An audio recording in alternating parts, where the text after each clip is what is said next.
371페이지 371페이지 9번부터 풀어보겠습니다. 이어서 다음 대화 내용 중 밑줄 친 부분에 해당하는 개정 과목으로 옳은 것은 이랬습니다. 밑줄 친 부분이 뭔가 근로소득세 원천 징수분을 제외하고 라고 했는데 이달의 급여에서 근로소득세 원천 징수분을 제외하는 거 예수금을 말하는 거죠. 답은 3번이 되겠습니다. 쉽죠? 문제들이. 다음에 10번 다음 중 비유동 부채에 해당되는 것을 모두 고른 것은 이랬네요. 비유동 부채와 유동 부채를 우리가 구분을 잘 해야 된다 그랬죠. 자, 가번 유동성 장기 부채, 이거는 유동 부채입니다. 나번 부가세 애수금, 이것도 유동 부채입니다. 우리가 애수금은 배웠지만 부가세 애수금은 저기 앞에 이론 정리할 때 아직 안 나왔어요. 부가세 애수금은 나중에 부가가치세 배울 때 나올 거라 그랬죠. 부가세 애수금도 유동부채예요. 우리가 법인의 경우는 과세기간 종료일로부터 다음 달 25일까지 부가가치세를 납부합니다. 그렇기 때문에 이거는 유동부채. 퇴직급여 충당부채하고 사채 요 두 개가 비유동부채로 분류되죠. 그래서 다라가 되겠습니다. 다음에 11번 주식회사 한공은 종업원이 퇴사하여 퇴직금 1,000만 원을 보통예금에서 지급하였다. 오늘 종업원이 퇴사를 했군요. 그래서 보통예금으로 퇴직금 1,000만 원을 입금해 줬대요. 이 거래를 회계 처리한 후 나타나는 결과로 옳은 것은 단 종업원 퇴사 직전 퇴직급여 충당 부채 잔액은 700만 원이다 라고 했습니다. 자, 우리가 앞에서 공부했는데 우리가 퇴직금을 지급할 때 차변에 어떻게 한다고 그랬죠? 퇴직급여 충당 부채에서 상계 지급한다고 그랬죠? 퇴직급여 지급 시 회계 처리는 자, 첫째 퇴직급여 충당 부채에서 상계 처리한다라고 했단 말이에요. 두 번째, 퇴직급여 충당 부채가 부족 시에는 퇴직급여로 처리한다.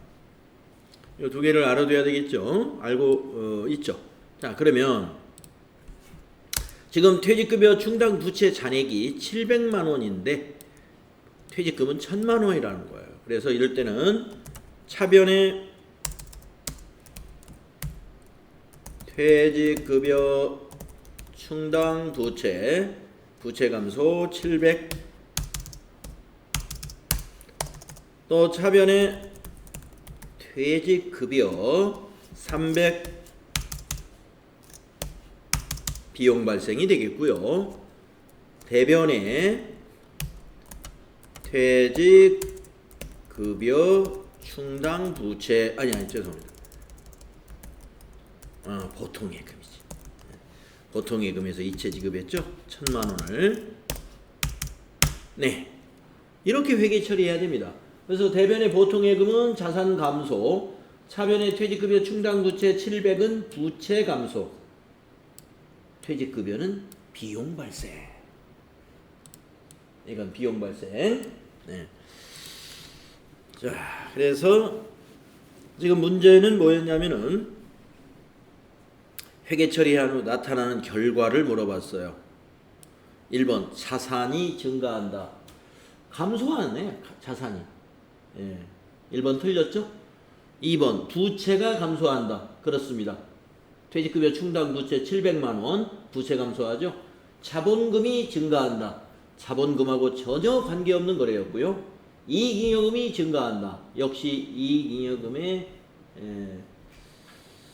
전혀 관계가 없는 건 아니에요. 이익잉여금은. 왜냐하면 자본금은 전혀 관계가 없습니다. 왜냐? 자본금이라는 것은 주식을 발행하거나 감자를 하거나 할 때만 자본금에 변화가 생기는데 이익잉여금은 간접적인 변화가 있어요. 그런데 증가하는 게 아니라 감소합니다. 얼마 감소하냐면 300만 원 감소합니다. 왜 그러느냐? 이게 비용 발생이잖아요. 비용이 발생하면 결산 때 이 비용만큼은 결국에 이익에서 감소가 일어나는 거잖아요. 그래서 아까도 말씀드렸지만 결산 때 이익잉여금으로 간단 말이죠. 이게 비용이 발생했기 때문에 이익잉여금이 감소한다 하면은 이것도 맞을 수가 있어요. 예. 그래서 지금은 증가한다 했기 때문에 4번은 틀렸습니다. 따라서 2번이 답이 되겠군요. 결과로 옳은 것은 부채 감소만 맞았어요. 다음에 12번으로 가봅시다. 주식회사 한공은 종업원 홍길동 씨가 퇴사하여 퇴직금 600만 원을 보통예금 계좌에서 이체 지급했어요.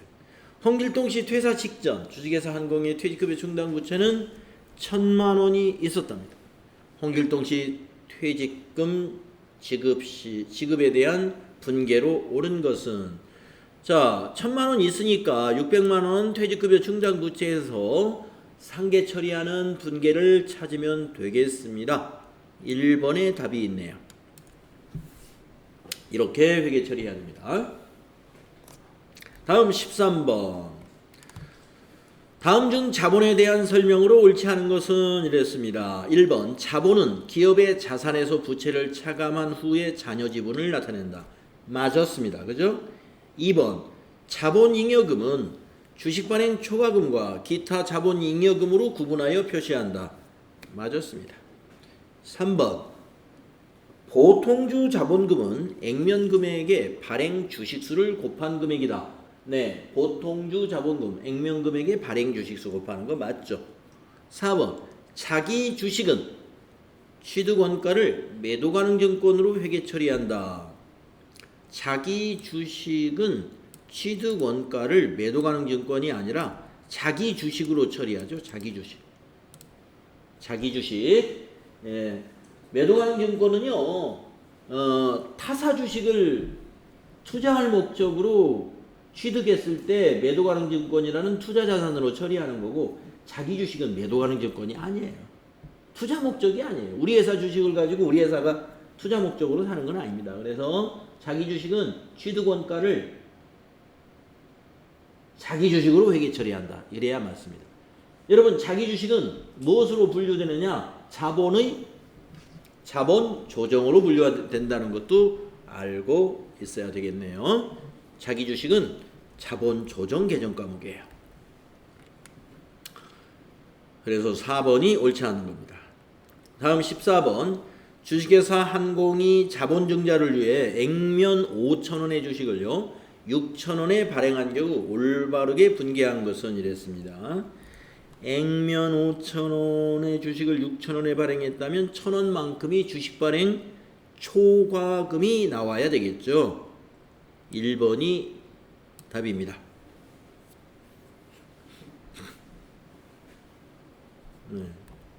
다음에 15번 문제. 주식회사 한공은 2019년 4월 1일 법인을 설립하고 액면가 5,000원을 신주 100주를 7,000원에 현금 발행했습니다. 네, 이제 법인 설립을 위해서 100주를 발행했군요. 70만 원이네요. 이 거래가 재무제표에 미치는 영향으로 옳은 것을 모두 고르시오. 네. 자산의 증가 있겠네요. 왜냐하면 현금이 들어왔으니까. 자본잉여금의 증가 있겠네요. 주식을 할증 발행했으니까. 자본조정, 자본조정은 없어요. 수익의 발생, 수익 없습니다. 부채 감소 없습니다. 그래서 가나 1번이 답이 되겠죠. 주식 발행 초과금이 여기서 자본잉여금입니다. 다음 페이지 16번으로 가보겠습니다. 다음은 주식회사 한공의 보통주식 발행에 관한 자료이다. 보통주식 발행이 자본에 미치는 영향에 대한 설명 중 옳지 않은 것은 이랬습니다. 자, 어떻게 발행했는가 한번 보죠. 2019년 12월 31일 날 한 주당 액면 금액이 2만 원인데 발행을 15,000원에 했네요. 할인 발행했군요. 발행 주식수는 100주랍니다. 주식 발행 대금은 주식 발행일 전액 현금으로 납입이 됐답니다. 자, 1번부터 보겠습니다. 자본금이 200 증가한다 그랬습니다. 200만 원 증가했을까요? 자본금은 언제나 액면 금액으로 계산을 해보세요. 2만 원 곱하기 100주 200만 원 아닌가요? 맞네요. 200만 원. 네. 1번 맞았죠? 그러면 2번 주식 발행 초과금은 50만 원 증가한다. 자, 100주 곱하기 5,000원 해보세요. 50만 원 맞네요. 아니지. 초과금이 아니네. 액면 금액이 2만 원인데 15,000원에 발행했기 때문에 할인 발행했죠. 주식 발행 초과금이 아니네요. 그래서 옳지 않은 건 2번이 답이 되겠네요. 주식 발행 초과금이 아니라 주식 할인 발행 차금이죠. 주식 할인 발행 차금이 50만 원 증가하죠. 그래서 3번은 맞았고 4번은 자본 총액은 150만 원 증가한다. 왜 그럴까요? 자, 아까 자본금이 200 증가했죠? 자본금이 200 증가하고 주식 할인 발행 차금이 50만 원 증가합니다. 그러면 주식 할인 발행 차금은 이게 차변에 오는 항목이에요.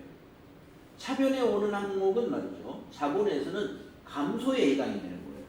자본을 감소시키는 거예요. 자본금이 증가하면 대변에 가죠. 네. 자본금이 증가하면 대변에 가요. 그런데 주식 할인 발행 차금이 증가하면 주식 할인 발행 차금은 자본 조정으로서 자본의 감소 항목이에요. 그러니까 주식 할인 발행 차금이 증가했다 하는 것은 차변에 왔다는 거예요. 네.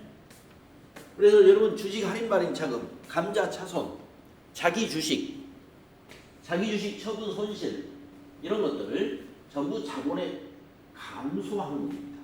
그렇기 때문에 주식 할인 발행 차금이 증가했다고 해서 자본의 증가라고 보시면 안 돼요. 이건 차변 항목이기 때문에. 따라서 200만 원 자본이 증가하고 50만 원 자본이 감소하기 때문에 자본 총액은 150만 원이 증가하게 되는 거죠. 200만 원에서 이만큼이 빠지니까 50만 원만큼이. 왜 4번이 맞는 것인지 여러분 알고 계셔야 되겠네요. 2번이 틀렸습니다. 다음에 17번. 다음의 설명에 해당하는 자본 항목은 이랬네요. 상법에 규정된 법정 적립금이다. 여러분 이것만 딱 보고도 답이 뭔지 알아야 돼요. 상법에서 정한 법정 적립금 이익준비금입니다. 2번 이익준비금. 다음에 18번. 다음 각 거래의 회계 처리 시 차변에 나타날 계정 과목으로 옳은 것은 이랬습니다. 차변에 나타날 거. 아예 분계를 우리는 다 한번 써보죠. 몽땅. 자, 가번부터 분계를 한번 써봅시다. 제품을 200만 원에 판매하기로 하고 계약금 20만 원을 현금으로 받았다. 그러면 차변의 현금 20만 원. 그렇죠. 선수금이죠. 대변의 선수금 20만 원. 그래서 이게 차변의 현금은 자산 증가요. 대변의 선수금은 우리가 지금 배웠던 부채 증가가 되는 거죠. 또 나번을 한번 분개해 보겠습니다. 직원이 퇴사하여 퇴직금 400만 원을 보통예금 계좌에서 지급하였다. 퇴사일 현재 퇴직급여 충당 부채 잔액은 500만 원이었다. 그건 차변에 퇴직급여 충당 부채 400만 원. 대변은 보통 예금에서 지급했다. 보통 예금 400만 원. 이렇게 회계 처리하는 거죠. 차변의 이거는 부채 감소. 그렇죠? 대변의 보통이익은 자산 감소. 이렇게 되는 거죠? 또 답은 보겠습니다. 거래처 상품 500만 원을 외상으로 판매하였다. 차변에 외상 매출금 500 이렇게 되는 거죠. 대변에 상품 매출 500 이렇게 되는 거죠. 분계 이게 다 할 줄 알아야 돼요. 그래서 차변의 외상 매출금은 자산 증가. 그렇죠? 대변의 상품 매출은 수익 발생. 여러분 이렇게 써놓으세요. 가나다 분계는 이렇게 된다 하는 거 써놓고 꼭 할 수 있도록 연습이 필요하신 분은 연습 부탁합니다. 연습해야 돼요.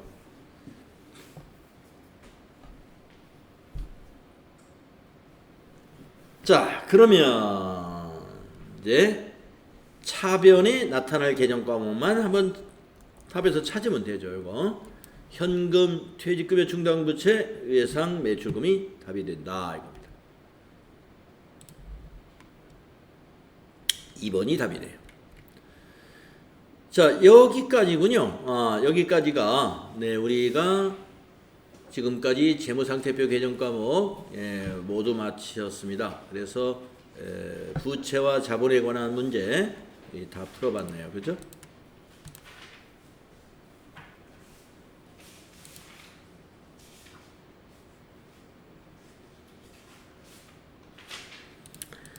자, 그러면 이제 다시 수익과 비용을 공부하러 가야 되겠습니다. 다시 몇 페이지로 가시느냐 하면은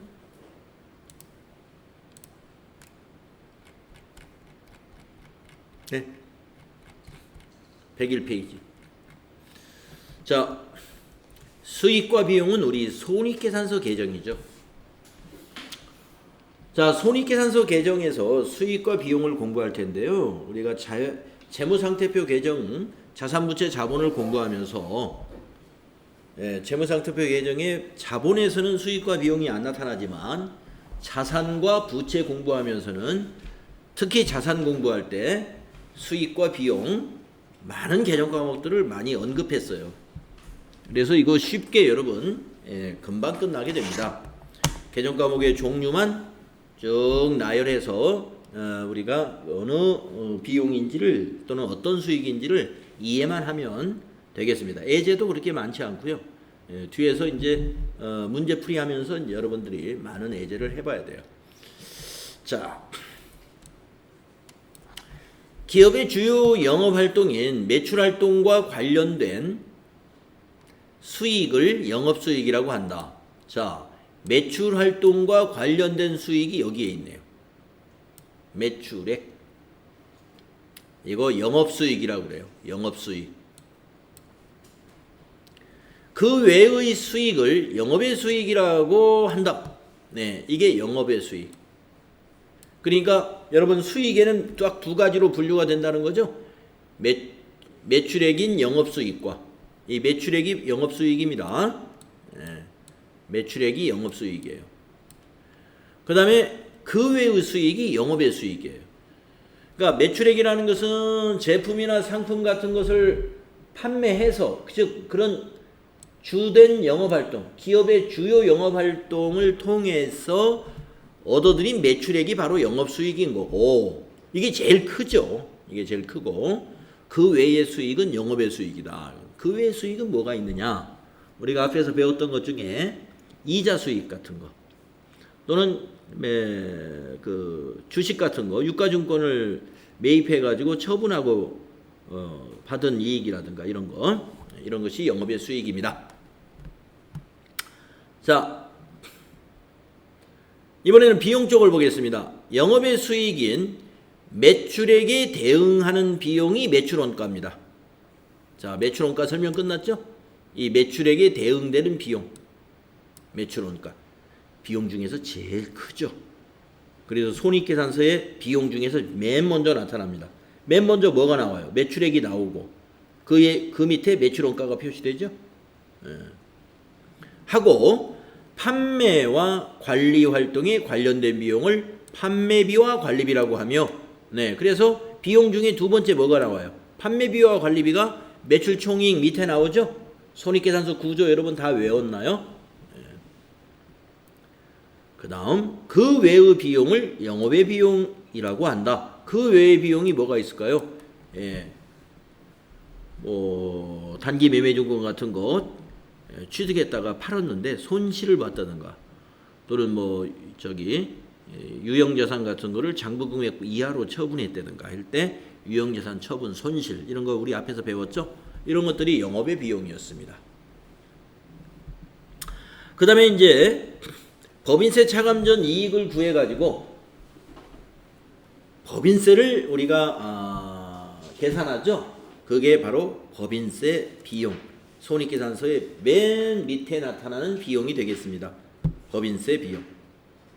자, 그래서 우리가 그룹별로 보면은 수익에서는 매출액과 영업의 수익 두 개 그룹이 있고, 비용에서는 매출원가, 판매비와 관리비, 영업의 비용, 법인세, 이렇게 네 개 그룹이 있다, 이렇게 보시면 되겠습니다. 그래서 수익도 영업수익인 매출액과 영업의 수익을 잘 구분해서 우리 손익계산서에 반영이 돼야 되겠지만, 수익의 구분은 어렵지 않겠죠. 그러나 비용의 구분에서 매출원가가 아닌 판매비와 관리비, 그리고 판매비와 관리비가 아닌 영업의 비용은 무엇이고, 또 법인세 비용, 법인세 비용은 뭐 헷갈릴 것이 없죠. 그러나 판매비와 관리비하고 영업의 비용, 이 두 개 사이에서 여러분이 좀 구분을 잘 하는 그런 공부를 좀 해야 됩니다. 자, 그러면 수익으로 들어가 보겠습니다. 수익은 기업의 경영활동에서 재화의 판매 또는 용역의 제공 과정으로 획득된 경제적 가치로서 자산의 증가 또는 부채의 감소에 따라 자본의 증가를 초래하는 경제적 효익의 총유입을 의미한다. 그래서 여러분 수익이라는 것은요, 나중에 결국에 결산 정리를 하고 나면 자본이 증가하게 돼요. 수익이 발생하면. 수익이 발생하면 최종적으로 자본이 증가합니다. 그래서 이 경제적 효익의 총유입을 의미한다라고 설명할 수가 있습니다. 자, 그 중에서 첫 번째 매출액, 이게 바로 영업수익이라고 그랬죠. 매출액이 영업을 통해서 얻는 가장 큰 수익이죠. 영업수익. 자, 매출액을 말이죠. 상품 매출 또는 제품 매출 또는 반제품 매출, 이런 식으로 구분 표시할 수 있습니다. 자, FAT 1급은 상품 매출이라는 개정 과목으로 시험을 보게 됩니다. 도소매업에서는 매출이 다 상품 매출이에요. 자, 기업의 경영활동에서 판매를 목적으로 외부에서 구입한 재화인 상품을 일정한 이익을 가산하여 매출하게 되는데, 상품의 매출이 발생하면 매가가 뭐예요? 이익을 가산한 매출 금액, 이익을 가산한 매출 금액으로 상품 매출 계정 대변에 기입한다 그랬습니다. 여러분, 상품 매출이 뭐예요? 지금 우리가 수익을 배우잖아요. 이게 수익 발생이에요. 수익 발생. 수익 계정 과목이다 이거예요. 그러니까 수익이 발생하면 어디다 기록해요? 대변에 기록하잖아요. 우리 거래는 팔려서 수익 발생은 대변이었죠. 그래서 상품 매출 계정 대변에 기입한다 하는 거. 자, 그러면 이 두 번째 상품 애누리와 환입은 무엇이냐? 내용 여기 설명 나오는데요. 앞에서 우리가 이와 유사한 것들을 했던 것 같아요. 자, 상품 애누리와 환입. 자, 매출 애누리와 환입. 자, 매출 애누리는 뭐냐? 매출한 상품 중 하자나 파손이 있는 상품에 대해 값을 깎아주는 것이 매출 애누리입니다. 또 매출 환입은 뭐냐? 매출한 상품 중 하자나 파손이 있는 상품에 대해 반품을 받는 겁니다. 그래서 이거 어디서 우리가 이거와 비슷한 걸 했냐면은 재고자산 공부할 때, 상품 공부할 때 매입, 애누리, 매입, 환출 이런 거 배웠어요. 상품이니까. 우리는 그 상품 매입에 관한 것이었기 때문에. 여기는 지금 매출액, 수익에서 하니까 매입이 아니라 매출 애누리, 또 매입 환출이 아니라 매출 환입, 반품이 들어왔다 이런 얘기죠. 하나 더 있겠죠? 뒤로 넘어가 보면 우리가 상품 계정 공부할 때는 매입 할인을 배웠는데 여기는 매출 할인, 수익에서는 매출 할인이 되겠습니다. 자, 매출 할인은 뭐냐? 외상 매출금을 조기에 회수하는 경우 약정에 의해서 할인해주는 금액을 말합니다. 그래서 옛날에 상품 매출원가 계산할 때 우리가 상품 순매입액이라는 것은 세 가지를 빼서 순매입액을 구한다고 그랬죠. 자, 오늘은 순매출액을 구하는 공식 세 가지를 뺀다. 자, 총 매출액에서 세 가지는 뭐냐? 매출 내누리, 매출 환입, 매출 할인 세 가지 빼는 거 똑같습니다. 그걸 우리가 일반적으로 매출액이라고 그래요. 매출액. 여기서 순자는 굳이 쓰지 않습니다. 그냥 매출액 하면은 당연히 순매출액을 의미하는 거예요. 자, 세 가지 빼준다는 거 잘 기억하시고요. 그 다음에 이제 그러면 여기까지가 이제 영업 수익인 매출액에 대해서 공부 끝났어요. 여러분 상품 매출이 발생하면 어디에 기록해요? 상품 매출 계정 대변에 기록한다는 거. 이거 기억하시고 매출액에서 빼줘야 될 계정 과목이 세 개가 있다는 거죠. 매출 애누리, 매출 환입, 매출 할인. 이 세 가지는 매출액에서 차감되는 계정 과목이다. 이거 기억하시면 되겠습니다. 자, 이제 수익의 두 번째 그룹인 영업외 수익을 보겠습니다. 영업외 수익. 자, 영업외적인 수익이 있는데 계정 과목 수는 많아도 금액 자체는 그렇게 크지 않아요. 자, 첫째 1번 이자 수익에 대해서 알아보겠습니다. 자, 금융기관 등에 대한 예금이나 대여금 등에 대하여 받은 이자를 말합니다. 그게 이자 수익이에요. 근데 이제 법인이 이자가 발생하면요, 대개 세금을 떼고 줘요. 한번 예를 들어보겠습니다. 이자 수익 한번 예를 들어볼게요.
자,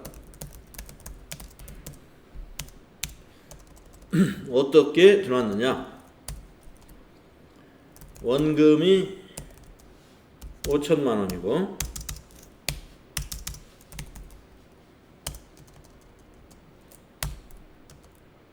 이자는 80만 원이고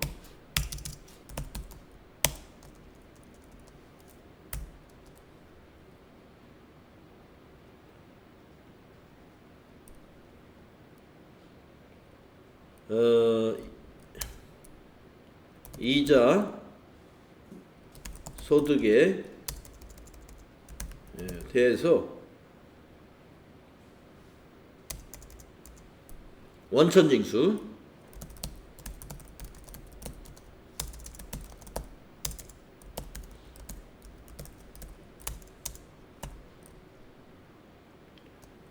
원천징수가 세금이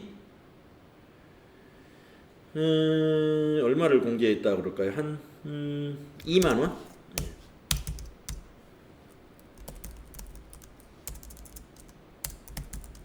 공제됐고요. 네. 자, 무슨 얘기인지 이해가 되나요? 자, 5천만 원짜리 정기예금이 오늘 만기가 됐어요. 그래서 5천만 원하고 이자 80만 원이 붙어가지고 요 이자와 원금을 80만 원? 계산하기 편하게 100만 원이라고 하죠. 100만 원. 이렇게 5천만 원에 이자 100만 원이 붙었어요. 그래서 100만 원에 대한 이자 원천징수한 것이 2만 원? 2만 원이 너무 싸나요? 10만 원. 10만 원. 15만 원. 15만 원 정도. 원래 15만 원 정도 이렇게 한번 해보겠습니다. 자, 그러면 자, 차변 계산해 보세요.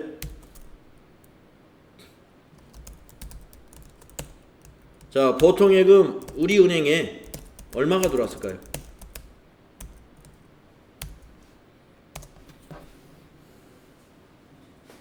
얼마가 들어왔습니까? 계산해 보세요.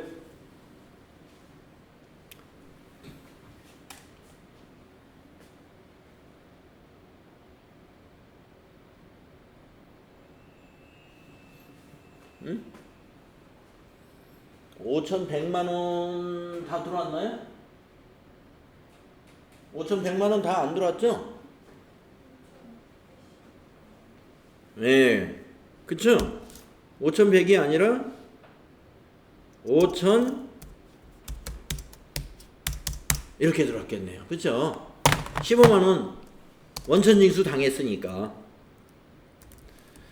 자, 대변에 정기예금은 만기가 됐어요. 국민은행 거. 그러니까 감소한 거죠. 만기 5천만 원짜리. 그렇죠? 그래서 일단 기본적으로 보통예금의 5,085만 원이 자산 증가했고, 대변에 정기예금 5천만 원은 자산 감소한 겁니다. 그렇게 되면 이제 여러분이 오늘 지금 우리가 배우는 이자 수익은 영업의 수익으로서 대변에서 수익이 발생하잖아요. 그래서 이자 수익을 여러분이 여기서 얼마로 적을 것이냐 하는 겁니다. 자, 100만 원으로 적어야 되느냐, 15만 원을 뺀 85만 원으로 적어야 되느냐, 얼마로 적어야 될 것 같아요? 85만 원으로 적어서 대차를 딱 맞추고 끝낸다? 아닙니다. 100만 원 수익 발생해야 돼요. 100만 원입니다. 수익 발생. 그리고 그러면 선생님 여기 15만 원 부족하잖아요. 차변이. 그게 뭐냐? 선납세금이라고 하는 자산입니다. 그게 세금 15만 원이죠. 예. 사실 이런 것까지 이거 예제가 좀 나와 있어야 되는데, 예, 예제가 빠졌군요. 이런 예제가 나중에 나올는지 모르겠어요. 그래서 이거는 자산 증가입니다. 예, 요거 아주 중요합니다. 예제를 잘 적어 놓으세요.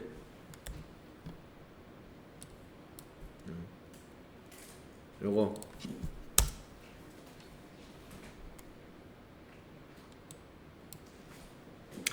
그럼 여기서는 지금 우리가 영업의 수익인 이자 수익이라는 이 개정 과목 하나를 지금 알면 되는 건데, 이자 수익이 법인의 경우에 어떻게 발생하겠어요? 이렇게 발생해요. 이렇게. 그러니까 회계 처리할 때 간단하지가 않아요. 이자 수익에 대한 회계 처리가. 왜냐면 이자 수익 하나만 회계 처리하는 일이 없다 이거죠. 이자가 발생했다면 뭐가 예금이 만기가 됐든가 그러지 않았겠어요? 예. 그러니까 이렇게 연관지어서 함께 알아놔야 돼요.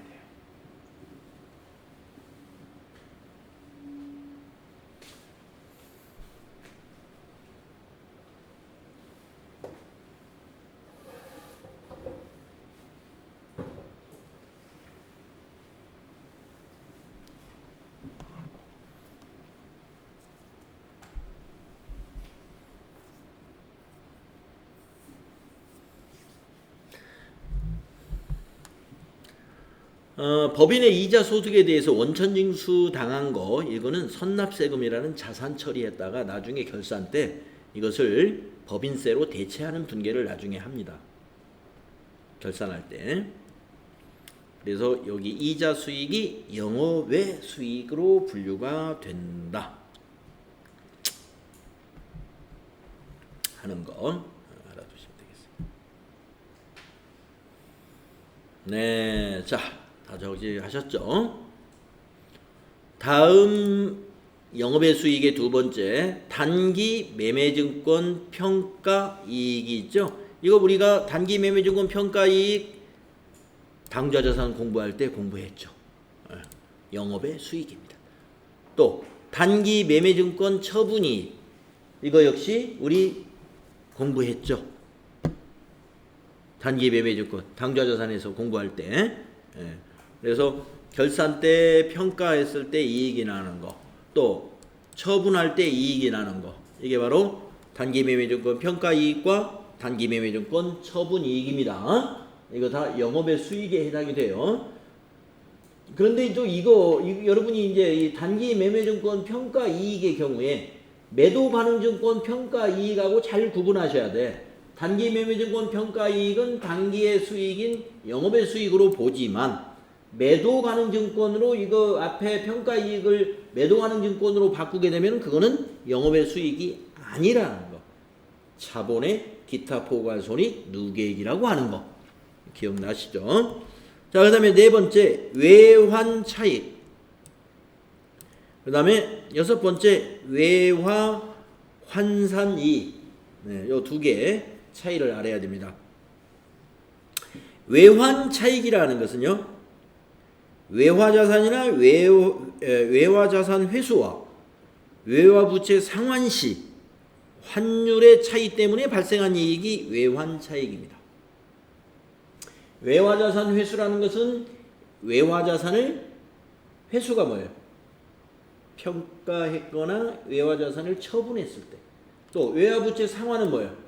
외화부채, 외국에 있는 은행으로부터 돈을 빌렸다가 갚을 때 환율 차이 때문에 발생하는 이익이 있다면 그것이 외환 차익입니다. 그리고 외화 환산 이익은 밑에 결산 시에 이건 발생을 합니다. 외화자산과 외화부채를 결산일 환율로 평가할 때 발생하는 이익입니다. 평가할 때 발생하는 이익은 외화 환산 이익이다. 안 해보고 갈 수가 없겠네요. 이거 외화 자산보다는 외화 부채를 가지고 한번 예를 들어보겠습니다. 외화 부채를 가지고 외화 환산 이익과 외환 차익 요 두 개를 실습을 한번 해볼까요?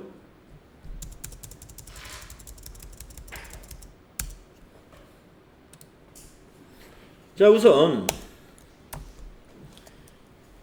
외화를 차입했을 때부터 한번 해보죠.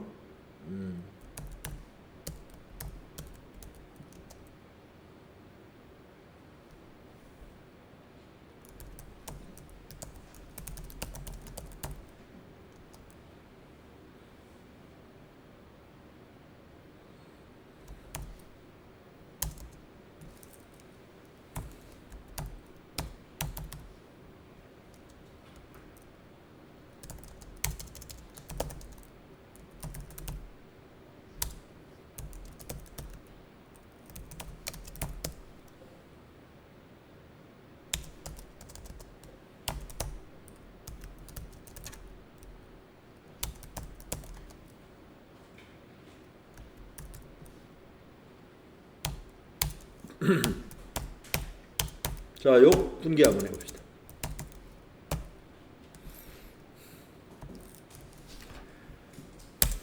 자, 10월 1일 날 분기 한번 해보세요. 자, 뉴욕은행으로부터 $1,000를, $10,000를 3년간 차입했고요. 차입 시 환율은 달러당 1,000원입니다. 달러당 1,000원. 그래가지고 3년 차입하였다.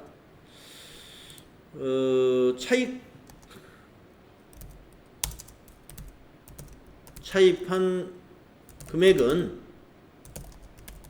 보통 예금에 입금하였다라고 하고 있습니다. 예, 돈을 빌렸으면 우리나라 은행에다 예금을 해놔야 되겠죠. 예, 보통 예금에다 입금해놨어요. 자, 차변의 보통 예금 얼마로 기록할까요? 차변의 보통 예금 얼마일까요? $10,000. 1불당 달러당 1,000원이에요. 네, 1,000,000원이죠. 대변의 장기 차입금이죠. 뉴욕은행 거 얼마로 기록하느냐? 1,000,000원.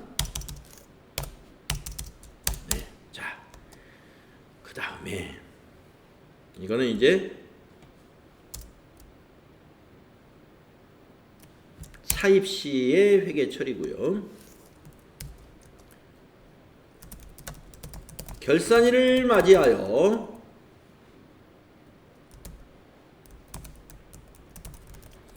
뉴욕은행의 외화 장기 차입금에 대한 수정 분계 하시오. 결산 때 이런 걸 해야 돼요. 결산일 환율. 결산일 환율은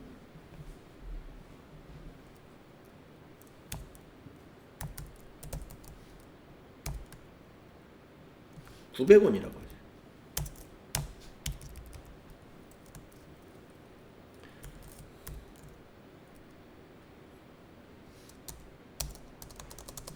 자, 우리가 차입한 지 지금 3개월이 지나서 결산일을 맞이했는데요. 환율이 $900으로 떨어졌어요. 그런데 결산일을 맞이해서 이런 경우 수정분계 해야 됩니다. 환율이 똑같으면 수정분계 할 필요 없습니다. 그런데 환율에 변동이 생겼어요. 그러면 수정분계를 합니다. 자, 어떻게 여러분이 수정분계를 하셔야 되느냐? 달러당 1,000원, 이걸 달러당 900원으로 바꿔줘야 돼요. 그러면 $10,000니까 $10,000 곱하기 한 1달러당 100원씩 이만큼 차입금이 줄어든 거예요. 그럼 얼마일까요? 만불 곱하기 100원 하면은 100만 원인가요? 그렇죠? 100만 원의 부채를 감소시키니까 부채 감소는 차변이죠?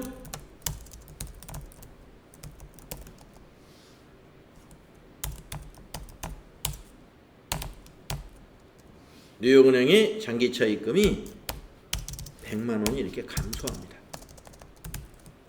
대변에 이게 바로 외화 환산 이익이에요.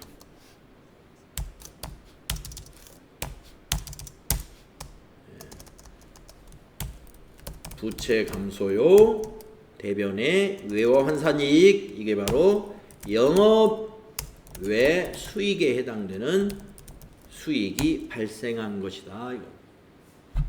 외화 환산 이익. 이와 같이 환율이 떨어지면 외화 환산 이익. 만약에 이게 외화 자산이라 그러면 반대입니다. 자산은 항상 부채하고 반대로 가야 돼요.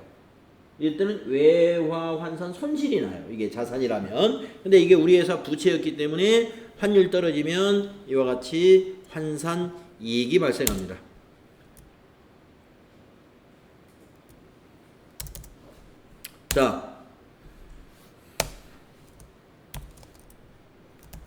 자, 세월이 지났어요, 이제.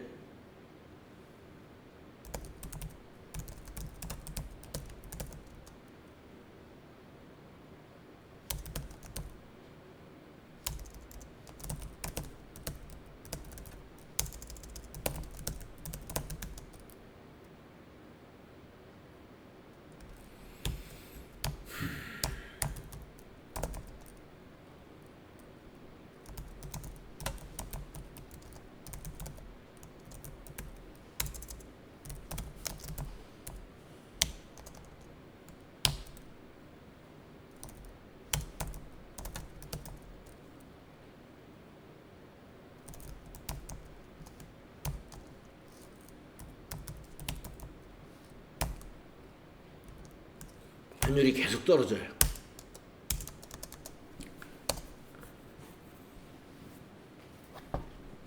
자, 이제 만기일이 됐어요. 3년이 다 돼가지고 이제 $10,000를 뉴욕은행에 갚았어요. 오늘은.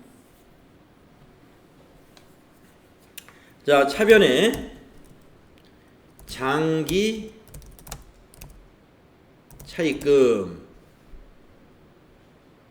장기 차입금, 부채가 감소하죠. 뉴욕은행 거 얼마가 감소할까요? 다 갚아버렸으니까.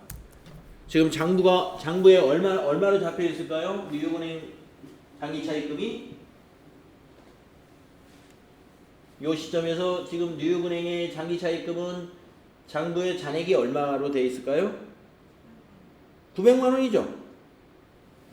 처음에 차입했을 때 1,000만 원이었잖아요. 그런데 그해 결산 한번 할 때 100만 원이 감소했잖아요. 그러니까 900만 원으로 되어 있다 이겁니다. 그래서 차변에 장기 차입금 900만 원 오늘 다 갚았다 이거예요.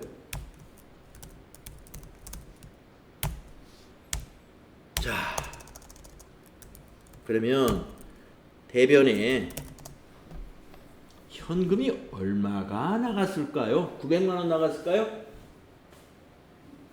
자, 오늘 갚는 날 $10,000를 만들려면 $10,000를 만들어 가지고 보냈을 거란 말이에요. 그러면 은행에 가서 $1당 800원씩을 주고 $10,000를 사야 돼요. 자, 현금 얼마 가지고 가서 샀을까요? 800만 원 가지고 가서 사면 되죠? 800만 원. 그러면 100만 원이 뭐냐? 이 800만 원은 자산 감소잖아요. 빚을 갚으려면 돈을 가지고 가야죠. 그럼 100만 원 차이를 이때 뭐라고 그러냐? 외환 차익이라고 해요.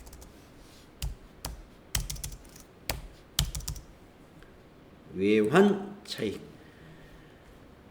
조금 전에 결산 때 우리가 환율 차이는 외화 환산 이익이라고 했죠? 갚을 때는 외환 차익이라고 한다. 외환 차익, 영업의 수익의 발생입니다.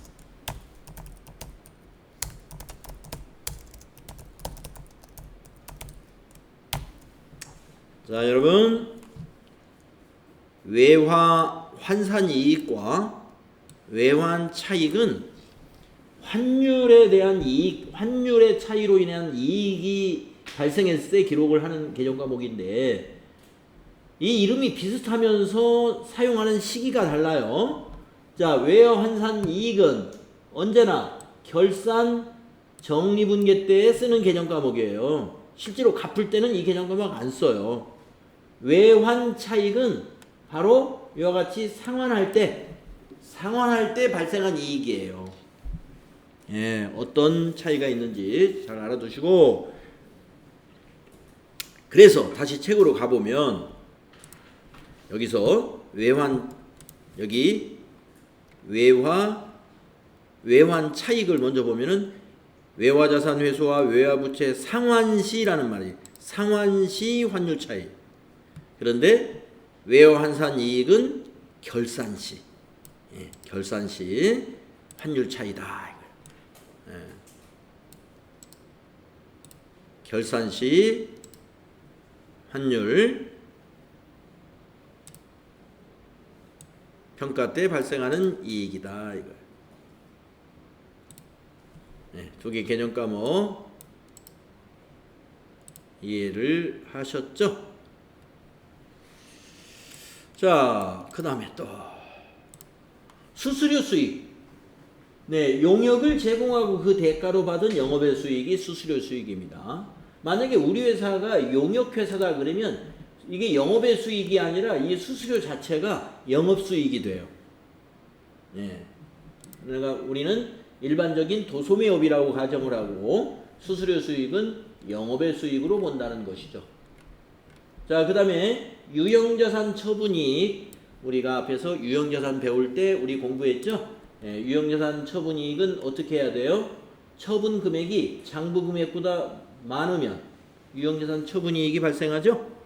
유형자산을 장부 금액보다 높은 금액으로 처분할 때 발생하는 이익이었죠. 그 다음에 투자자산 처분이익. 유형자산이 아니라 투자자산을 장부 금액보다 높은 금액으로 처분할 때 발생하는 이익이 투자자산 처분이익입니다. 그 다음에 자산수중이익. 이거 처음 들어보죠? 타인으로부터 자산을 무상으로 증여받게 되는 경우 그 금액을 자산수중이익이라고 그래요. 타인으로부터 자산을 무상으로 증여받을 때 그 금액이 자산수중이익입니다.